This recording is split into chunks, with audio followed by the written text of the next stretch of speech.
মুড়ি দিয়েও নরম তুলতুলে করে খুব সুন্দর ল্যাংসা মিষ্টি বানানো যায়। আসুন আজকে তাহলে রেসিপিটা দেখিয়ে দিই। আসসালামু আলাইকুম সবাইকে, আশা করি সবাই খুব ভালো আছেন। নতুন একটি ভিডিও নিয়ে ওয়েলকাম জানাচ্ছি সিম্পল রেসিপি ইনকেপিতে। মুড়ির মিষ্টি বানানোর জন্য প্রথমে এখানে নিয়ে নিছি 1 বাটি পরিমাণের মুড়িগুলো গ্রেট করে নিয়ে নিছি। এবার এখানে ছাকনা দিয়ে সেঁকে নিচ্ছি, নাহলে কিন্তু দানা দানা ভাবটা থেকে যাবে, খেতে বেশি ভালো লাগবে না। ডো বানানোর জন্য প্রথমে আমি চুলায় ফ্রাই প্যান বসিয়ে দিছি। ফ্রাই প্যানের মধ্যে আমি দিয়ে দিছি 1 কাপ পরিমাণের দুধগুলো হালকা জাল করে নিচ্ছি। দিয়ে দিছি স্বাদ মতো লবণ। একটুখানি গরম হয়ে আসার সাথে সাথে মুড়ির গুঁড়াগুলো দিয়ে ভালোভাবে নাড়াচাড়া করতে হবে। চুলার আঁচটা কিন্তু লো ফ্লেমে রেখে দিতে হবে, নাহলে কিন্তু পুড়ে যাওয়ার সম্ভাবনা থাকবে। এবার ডোটা আমি খুব ভালো করে নাড়াচাড়া করে বানিয়ে নিচ্ছি। এবার নামিয়ে নিব। সব সময় লক্ষ্য রাখতে হবে ডো কিন্তু নরম করে বানিয়ে নিতে হবে, শক্ত হলে কিন্তু মিষ্টি খেতে ভালো লাগবে না। এখানে আমি দিয়ে দিব একটা পুরো গোটা ডিম। আপনারা চাইলে কিন্তু অর্ধেক ডিমও দিয়ে দিতে পারেন। এখানে আমি যেহেতু ডোটা একটু বেশি, তাই পুরো ডিমটাই দিয়ে দিলাম। এবার দিয়ে দিছি 1 চামচ বেকিং পাউডার, মিষ্টিগুলো যাতে আরও একটু নরম তুলতুলে হয়। সাথে দিয়ে দিছি 1 প্যাকেট গুঁড়ো দুধ। এবার হাত দিয়ে খুব ভালো করে মাখিয়ে নিচ্ছি।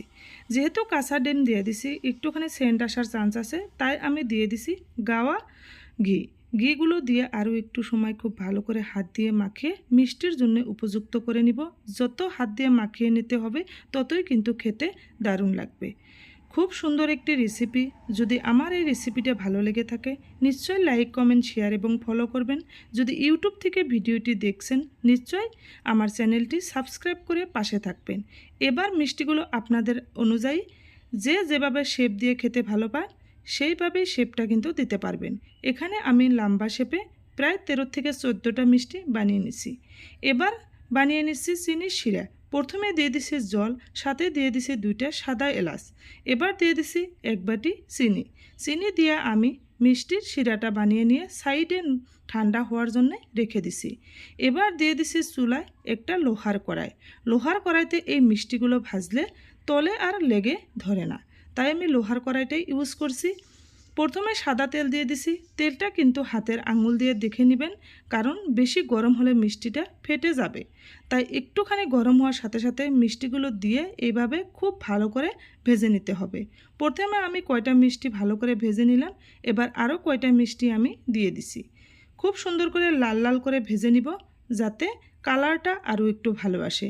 এখানে কোনো ধরনের ফুড কালার ইউজ করি নাই, আমি এইভাবে লাল করে মিষ্টিগুলো প্রথমে ভেজে নিচ্ছি। এবার ভেজে ঠান্ডা করে নিয়ে চিনির শিরাটা আমি চুলায় বসিয়ে দিয়ে মিষ্টিগুলো দিয়ে দিছি। সবগুলো মিষ্টি একসঙ্গে দিয়ে আমি এবার ঢাকনা দিয়ে 5 থেকে 10 মিনিট সময় জাল করে নিব, যাতে চিনির শিরাটা মিষ্টিটার ভিতরে একদম ঢুকে যায়। মিষ্টিগুলো ফুটে গেছে। এবার আমি নামিয়ে আপনাদের সাথে দেখাচ্ছি। দেখুন, দারুণ সুন্দর মিষ্টি হয়ে গেছে, নরম তুলতুলে। যদি ভালো লাগে থাকে নিশ্চয়ই শেয়ার করবেন, আর অবশ্যই কিন্তু এই মুড়ির ল্যাংসা মিষ্টিটা ট্রাই করে দেখতে পারেন।